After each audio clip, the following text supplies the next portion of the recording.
मैं doctor Monika Agarwal, consultant obstetrician and gynaecologist, director Manokamna hospital. आज एक नए टॉपिक के बारे में आपसे बात करेंगे हम, जो कि है यीस्ट इन्फेक्शन इन वेजाइना। ये बहुत कॉमन कंप्लेंट है young females, middle aged females या पोस्ट मेनोपॉजल फीमेल्स। वो अक्सर हमारे पास आती हैं ये कहती हुई कि डॉक्टर साहब बहुत खुजली आती है और दही जैसा डिस्चार्ज निकलता है। तो ये क्या है? एक्चुअली ये यीस्ट इन्फेक्शन होता है, फंगल इन्फेक्शन।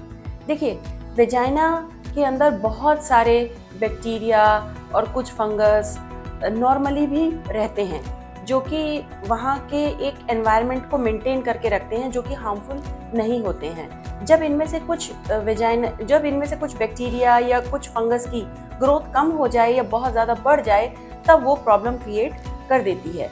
तो फंगल इन्फेक्शन के एक्चुअली सिम्टम्स क्या होते हैं?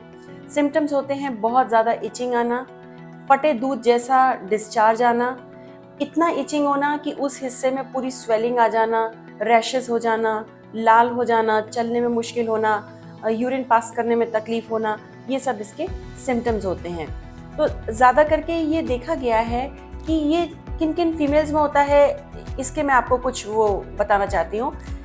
मोस्ट कॉमनली जिन फीमेल्स को डायबिटीज़ है, ये उन फीमेल्स में देखा जाता है, या फिर वो किसी फीमेल ने अभी रिसेंटली बहुत लंबा एक एंटीबायोटिक का कोर्स किया है, उन फीमेल्स में क्योंकि नॉर्मल वेजाइनल जो इकोफ्लोरा होता है वो डिस्टर्ब हो जाता है, उन फीमेल्स में भी यीस्ट इन्फेक्शन देखा जाता है।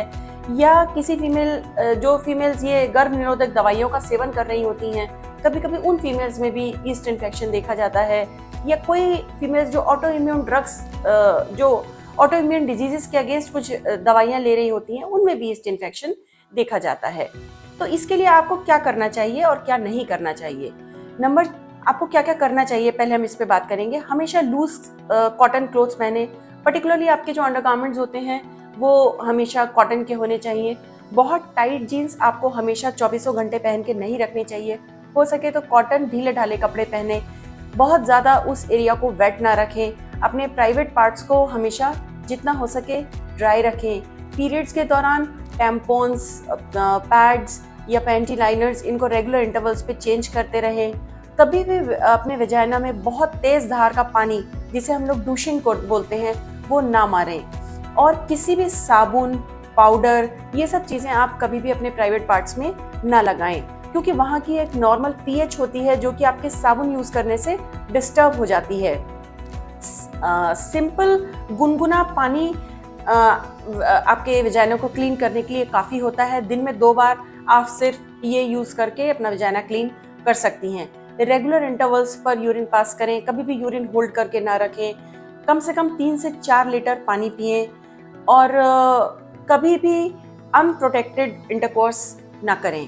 कहीं भी जब आप कई लोगों के साथ शारीरिक संपर्क में हैं, तो ये हमेशा ज़रूरी है कि आप किसी बैरियर मेथड का इस्तेमाल करें, क्योंकि ये जो इन्फेक्शन होता है ये एक पार्टनर से दूसरे पार्टनर को ट्रांसफ़र हो सकता है। तो इसका आपको बहुत ध्यान रखना चाहिए।